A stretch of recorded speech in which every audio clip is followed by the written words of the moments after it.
So, hi everyone. This is the third episode of the Consumer Choice Center's EZE podcast. EZE standing for the three participants, Egle, Zoltan, and Emil. We all come from Central and Eastern Europe, so our focus is usually this region, its politics, policies, and its place in the European Union. And we are back from a short break and I want to cover two topics today that the whole world seems to be an expert on, that is sports and politics. And we'll be talking about the Paris Olympic Games with a focus on our own countries, and then about the neat, let's put it this way, neat commissioner picking game going on in Brussels, also with some domestic focus. So, guys, let's dive into this Olympic pool and kick off with some sports. Uh, just a question before that. Can you tell me which country from the CE region had the most medals in Paris? And I'll give you a hint. This is where the athletes got the most state money for winning. Hungary. Agle, what's your pick? Poland is always my pick, but really thinking it might be Hungary. It is Hungary. Yes. So, yeah, in Hungary, we came in 14th in the competition of the nations, and in Hungary, we're spending lots of money on professional sports, and this has been going on for quite a while. A gold medalist received 130,000 euros. That's the most in all cases. What about your countries? How did you see the Olympics? And I'll come back to the Hungarian circus and the Brett story later on. In my case, since you were talking about funding, there's been an entire discussion about having public subsidies for sports facilities and stuff like that. After one of our top athletes, David Popovic, kind of got involved into the discussion, saying, I'm competing here and I'm getting gold medals based on the worst infrastructure you've ever seen, while other countries like Britain or the US have top facilities. And he did beat the Hungarian swimmer in the 200 meters competition, but not in the 100. The response by the Romanian government has always been the response for subsidies, which is, we're going to invest in 40 different swimming pools. We don't know where they are. We don't know whether they'll be useful, but we're going to invest in them. The type of subsidy promises that we get usually. But otherwise, the Romanian effort has been wholly private. In terms of, you mentioned prizes, Zoltan. The person who offered prizes in Romania was Ion Siriac, who's one of the big billionaires, moguls, and also former sportsmen, who offered essentially to buy gold, silver, and bronze medalists something. So if you're a gold medalist, you get a car, completely brand new car, because Ion Siriac really loves cars. And otherwise, you get a cash prize. But that's been mostly, let's say, incentivized in the private sphere. At least you have some public debate. Yeah, Agla, what about you? I think in Lithuania we have an inverse correlation between caring about sports and our economic development. Part of Lithuanians might heavily disagree with me, but I think that's really the case for Lithuania. We've won 4 medals. I think it was 2 bronze and 2 silvers. We didn't have our national basketball team, men's basketball team present in the Olympics. So that was a huge disappointment for Lithuania. And I've just been reading how much Lithuanians get for gold medals. We didn't get any, but it's 167,000 euros for a gold medal in Lithuania. So that's quite a lot for Lithuanian standards, but we didn't get any, so the state budget didn't suffer that much. I was happy that you mentioned the correlation, Agla, because I was wondering if anyone was ever thinking of any correlation between government funded sports and the general standard of living or the state of freedom in a country. And listen to the numbers that I have here. In the past decade, the Hungarian government spent 11.5 billion euros on professional sports. 11.5 billion euros. And Emil, you're the famous author of the Railway Index. You will like this. Just a comparison. During the summer heat here in Hungary, the Hungarian railway company asked passengers not to travel by train as it was too hot. Lots of delays, no air conditioning, super old cars, but we have billions for professional sports. So, Emil, you're the wizard of numbers. Any correlation that you see? Well, I can see an inverse correlation, which Just you as just Egla mentioned, mentioned. right? That's why you mentioned it. But yeah, uh, these sorts of subsidies, as I kind of hinted at before, channel money into areas that would not require them and take them away from areas that do. That's the thing about subsidies. You pick winners and losers, and unfortunately, in this context, the rest of Hungary's population has turned out to be on the losing side. Besides not just trains, but regional development. All these other things that you could have invested money in are things you don't invest in. And you don't decide in advance as a government whether based on some crystal ball, that your investments will be good and that these investments will be better than schools, hospitals, trains. And funnily enough, in Hungary, most of the medalists, or I would say, but like half of the medalists study abroad. So they don't even benefit from the Hungarian sports academies or things like that. So that's another interesting fact. I was checking out what the committee, the Romanian committee, would award to medal winners, and it's close to what Egle was describing for Lithuania. So it's like 140,000 euro package for gold medalists, 90,000 for silver, and then 60,000 for bronze. Still quite high by Eastern That's quite European right. standards. Let me ask you let me ask you about the political aspect of the Olympic Games, and that is the participation of the Russian and Belarusian athletes, because obviously they were banned from the Olympic Games, except for some who could participate under a neutral flag.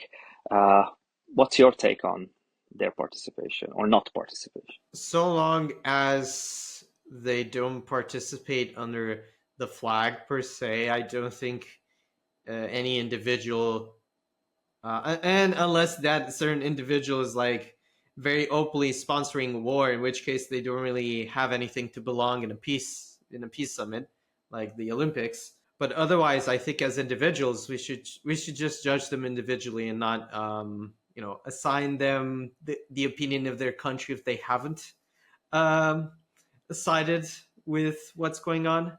I think they should be allowed to if they opt for that neutral flag. Well, I don't know if I can agree fully with Emil, but the Olympics are just like the UN. We might like some, we might dislike some countries, but they are still present.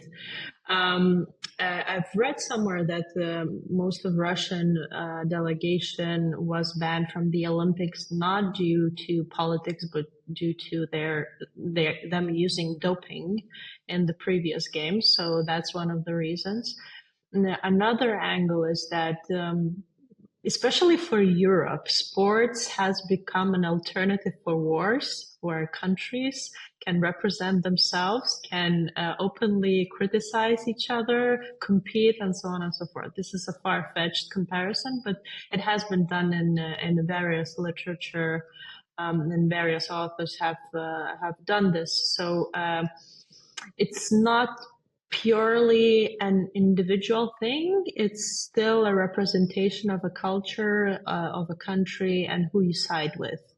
It's very difficult for people from Russia or Belarus who might not support the war or things that the Russian government is doing, but they're still dependent on Russian government's money, on the whole structure that is there. So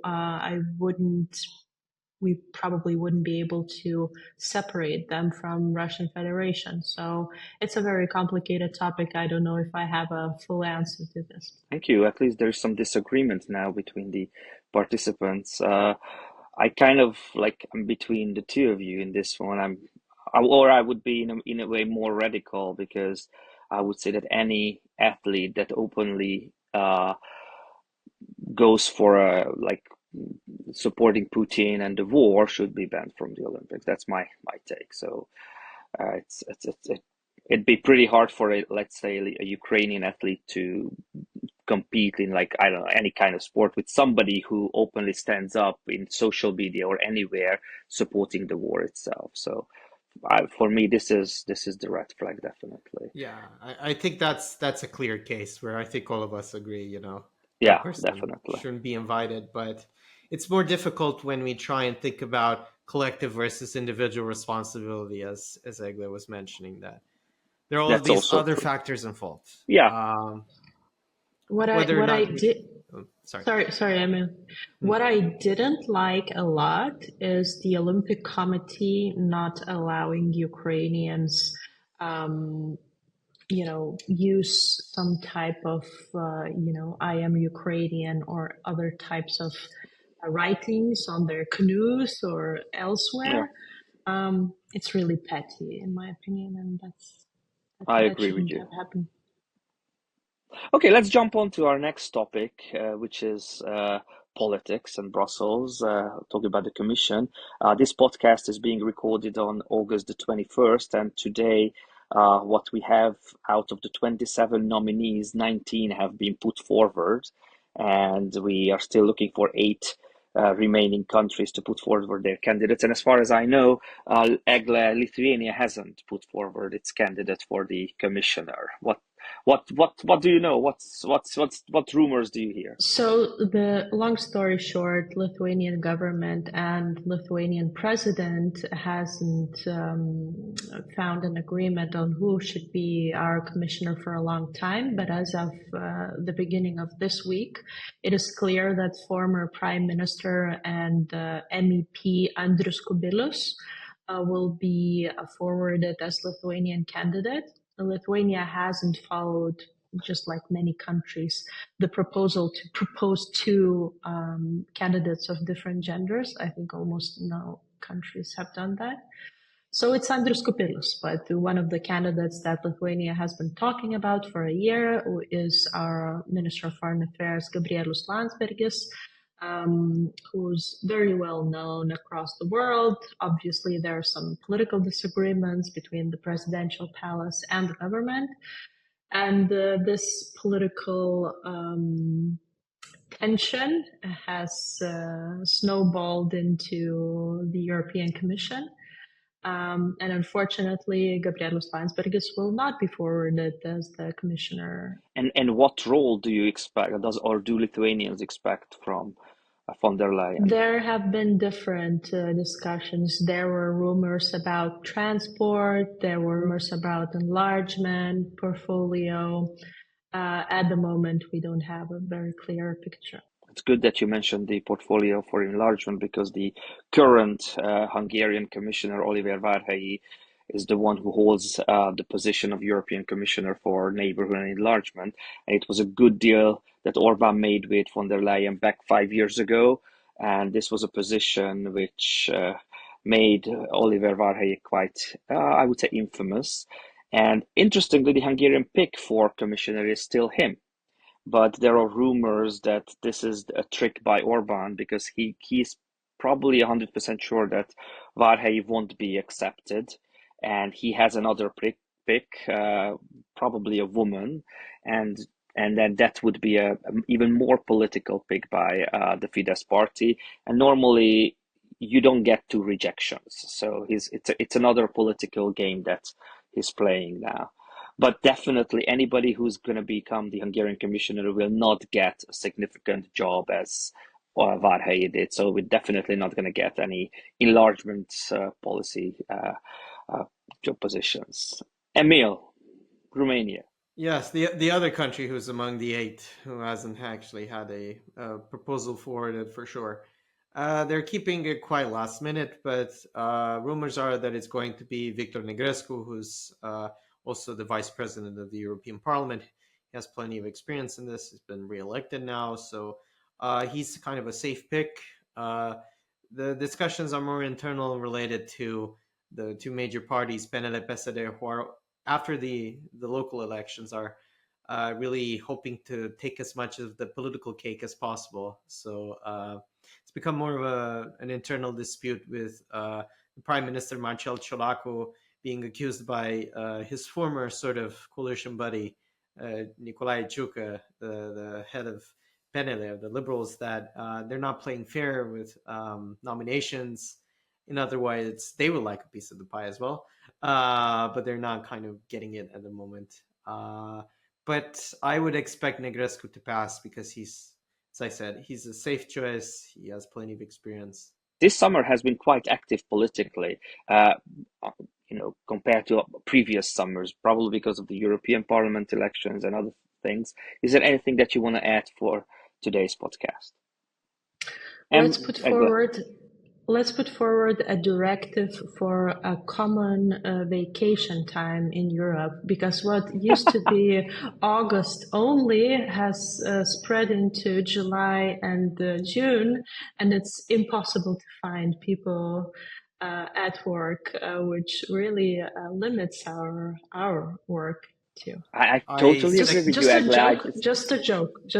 I second this proposal. No, I wanted to agree with you with the fact that it was completely impossible this summer to reach people. I have never ever received so many out of office replies as this summer. And I have to say, as the person who sent a lot of the research emails, it started from the beginning of this year. It didn't start from the summer. Like, I was trying to reach people in December. I mean, in January, late December, and I was already getting, I'm out of office until the 3rd of March. Please come back. And now during the summer, it started in June. We need some sort of we need a, it's a market failure, so we need government intervention. No, I'm kidding, but no. Okay, so thank you, Egle and Emil, for participating. This was the EZE podcast powered by the Consumer Choice Center. It was Egle from Lithuania, Emil from Romania, and me, Zoltan, from Hungary. Goodbye.